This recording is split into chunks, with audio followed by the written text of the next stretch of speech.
సత్యనారాయణ కొడుకుగా తెలుగు సినిమా ఇండస్ట్రీకి అల్లరి అనే సినిమాతో పరిచయమై నటించిన మొట్టమొదటి సినిమాతో విజయాన్ని అందుకున్నారు. హీరో లక్షణాలు ఏమాత్రం లేవని అందరూ ఆడిపోసుకున్నా తనలోని నటనకి పని చెప్పాడు అల్లరి నరేష్.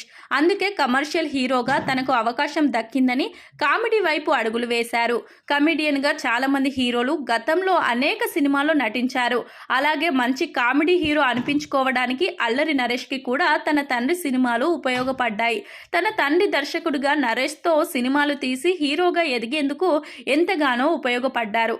ఆ తర్వాత నరేష్ సైతం తనదైన స్టైల్లో సినిమాలు చేసుకుంటూ మంచి కామెడీ హీరో అనిపించుకున్నాడు. అయితే గత కొన్నేళ్లుగా అల్లరి నరేష్ కెరియర్ గమనిస్తే విజయాల కన్నా కూడా పరాజయాలు ఎక్కువగా ఉన్నాయి.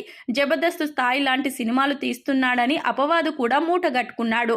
కామెడీ సినిమాలకు కాలం చెల్లిపోయినట్లుగానే కనిపిస్తుంది ప్రస్తుతం ఉన్న పరిస్థితులు చూస్తే.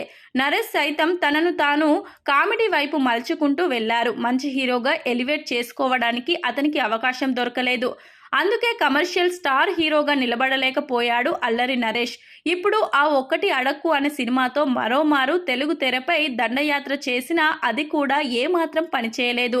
కథల ఎంపికలో లోపాలు, సరైన పాత్రలు రాకపోవడం, వచ్చిన కథలతో ఏదో ఒకటి మేనేజ్ చేయడం వల్ల మంచి హిట్స్ దొరకడం లేదు. అందుకే ఇప్పటికీ నరేష్కి పాతరోత కథలే సినిమాలుగా వస్తున్నాయి. మంచి ఎమోషనల్ సీన్స్లో కూడా నటించి మెప్పించగల నరేష్కి మహేష్ బాబు మహర్షి సినిమాలో మంచి అవకాశం ఇచ్చాడు. కానీ మళ్ళీ అదే తరహా సినిమాలు చేసినా కూడా వర్కౌట్ అవ్వడం లేదు. చూడాలి అల్లరి నరేష్ కెరియర్ ముందు ముందు ఎలా సాగుతుందో.